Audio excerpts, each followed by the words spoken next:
Znajdujemy się właśnie gdzieś, nie wiemy dokładnie gdzie. Pieron wie gdzie, w dolnośląskich lasach pod Wałbrzychem. Jak można się domyślić, poszukujemy zaginionego, tajnego pociągu ze złotem. Minęliśmy już kilku tutaj również poszukiwaczy, szabrowników. Także na wszelki wypadek mam saperkę do samoobrony.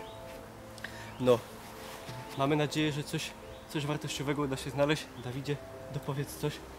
Znaczy korygujemy cały czas informacje, bo... Dawid generalnie ma tutaj mapę, którą wykupił od starego Niemca, prawda, który nałożył śmierci i powiedział, gdzie owy pociąg się znajduje.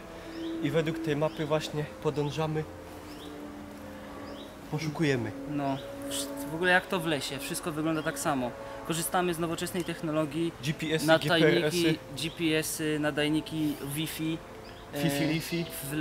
W lesie, moi drodzy, nie ma, jakby się może ktoś tutaj był tak zdziwił troszkę, że nie ma jednak nadajników Wi-Fi, więc mamy utrudnione zadanie. Ale poradzimy sobie. To dajmy, ja będę korygował na mapie was. Łaziliśmy tak długo, że musieliśmy w końcu zbudować szałas. Tutaj Dawid już się zrobił pranie. Tutaj Dawid również będzie zaraz rozpalał ogień, bo zaraz, za moment dosłownie, może za kilkadziesiąt minut będzie już całkowicie ciemno, prawda Dawidzie? Zapowiadali ulewę. Oprócz tego zapowiadano ulewę.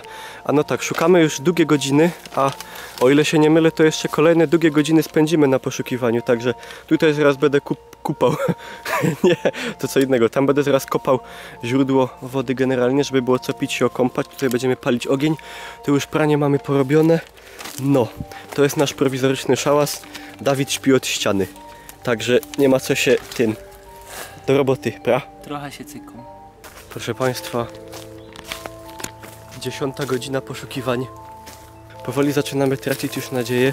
Niestety jedyna mapa, jaką mamy, to ta, którą zdobył Dawid. I niestety w tym miejscu, gdzie powinien znajdować się pociąg, jest dupna wypalona dziura cygaretą. Czy to jest działanie umyślne, czy jest to działanie przypadkowe? Dawidzie, jak Ty myślisz? Ja myślę, że to ktoś zrobił specjalnie. To ewidentnie nie jest oryginał, to jest rekonstrukcja.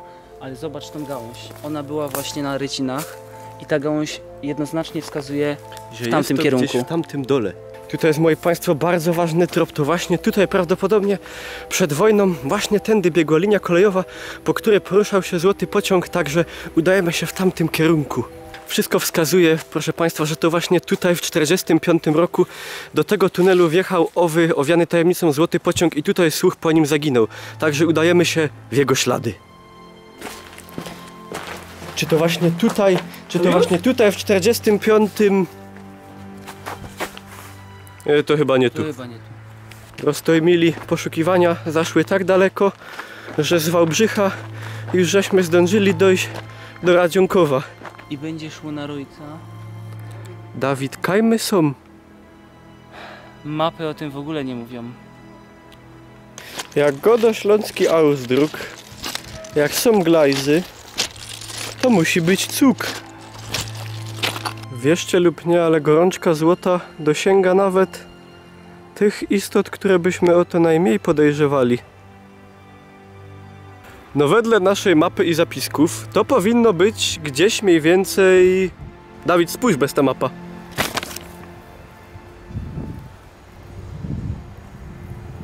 Kajś.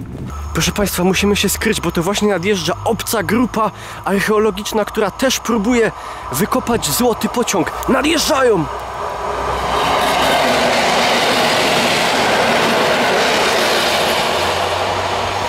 Dawid, ale my mieli szczęście! Hopie, jo jest cały mokry. Wszystko okazało się złudne. Glajzy są... Dawid, znodrześ cuk? Jo zaraz spadł w cuk. Proszę Państwa, niebywałe! Udało się! Jest złoty i jest pociąg! Hurra! Może to nie do końca o to chodziło, ale wszystko się zgadza. Ty, Dawid, jesteś zadowolony?